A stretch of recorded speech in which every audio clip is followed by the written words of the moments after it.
When I was first learning theory, I thought that scales were this thing that you just had to memorize, but that's not actually the case. But there's actually a logical pattern to each of them, so let's take a step back and figure out how scales are actually put together. By the way, this is the second video in a series on the theory of scales, so if you've not seen the first one, I would pause this video, don't exit it, and then go watch the first video in a new tab without closing out this tab, and then watch that first video, and then come back and watch this one. Best I can tell, there are three basic ways that musicians like to think about how scales are put together. Number one, as a fixed set of intervals. Number two, as a collection of pitches. And number three, how they relate to some other scale. And we'll look at that first way in this video. So a scale can be thought of as a fixed set of intervals. In the Western context, at least. I say in the Western context because not all scales in music around the world work this way.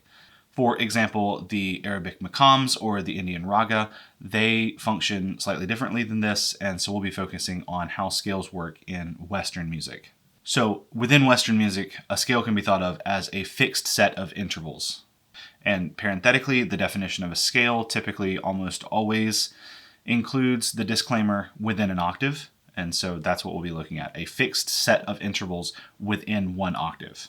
So let's break this definition down by word. We'll start with an interval. This is the distance between two notes, and we often study intervals as the relationship of exactly two notes. But we can also have a sequence of intervals, so one interval after another. Next, set. Scales have a particular number of notes. Together they are a set of notes. Right, so let's think about playing cards. There's 52 playing cards, and together they make up a set. If you had 47 playing cards, then you wouldn't have a full set. So each scale has a particular number of notes. The one that we're most familiar with is 7, but it doesn't have to have 7. It can have more, it can have less. Generally speaking, the smallest number of notes in a scale is 5, although some music theorists would argue about that, but I do not have time to get into that today. But 5 notes hath the pentatonic scale. And since each scale has a particular number of notes, and each one of those notes are some distance away from their neighbors, we can look exclusively at the sequence of intervals. The sequence of intervals in a scale is usually some configuration of half steps and whole steps. This is not always the case, as the aforementioned pentatonic scale includes the leap of a third, as does the harmonic minor scale. Hey, I just wanted to cut in real quick and let you know about my weekly email, the Double Bar newsletter. This newsletter is designed to help musicians create better music and to find their signature sound through deepening their understanding of music. I send out an email every Wednesday, and in it will include a deep dive into a topic in either composition, music theory, or musicology. I'll also have new music recommendations as well as music resources that I think that you'll find helpful. I'll also share what it is that I'm working on in my creative projects and what I'm learning, and through that we can learn to be better musicians together. So make sure to subscribe to that newsletter by clicking on the link in the description below. Finally, let's look at fixed. The intervals are fixed, so they don't change. The notes in a scale only change based on the starting pitch.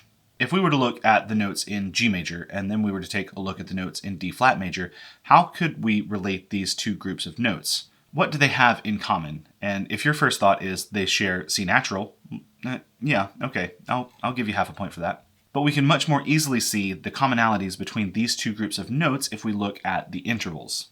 Both of them contain the same set of intervals: whole, whole, half, whole, whole, whole, half. Every major scale is going to have this exact same set of intervals. But every scale has a unique fixed set of intervals. For example, here are the set of intervals for the natural minor scale.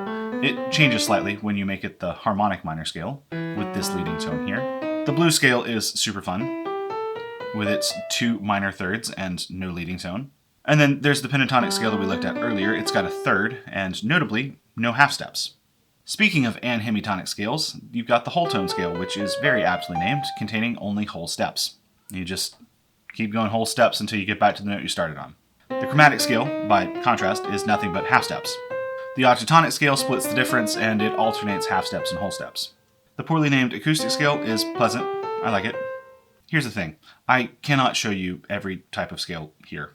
The video would go on forever. But there is a website available that shows you every single scale. I've got a link to it down in the description if you would like to go play around with it. There's 1,500 different scales for you to look at. It's every possible set of intervals. So go, check it out, report back to me on your favorites. This fixed set of intervals is why you can figure out every single scale.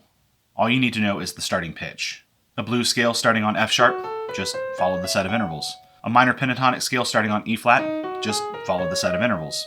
You could even use this to figure out theoretical scales that we would never use in real life, like the D double sharp major scale. Oh gosh, that's disgusting. I regret showing you that. And since the fixed set of intervals is the unique identifier of that scale, if you were to change one of the intervals, it would no longer be that scale. But we'll talk more about that in the last video in this series. It's also because of this fixed set of intervals that you can identify a scale just by listening to it. So let's look at some application now. 3 applications. Number 1, this will not only help you learn every single scale, but it will also help you learn all 12 of the major scales. Remember, you can figure out any scale just based on its starting pitch. Number 2, it removes a mental block that most of us had installed pretty early on. It's the difference between, I have to learn 12 scales versus, I have the ability to learn every single scale. And number 3, like we just talked about, knowing the intervals can help you hear the scales better. And I know this seems like a lot, but learning all of the scales is kind of like learning a foreign language. You're not going to learn all of the new words in that language all at once. You're going to learn them slowly, over time, and through the course of actually using them. So that's the first way that we could look at scales, as a fixed set of intervals. Next time, we're going to look at scales as a collection of pitches and ask the question, why would a composer choose to write in a particular scale? So thanks for watching, and I hope to see you next time.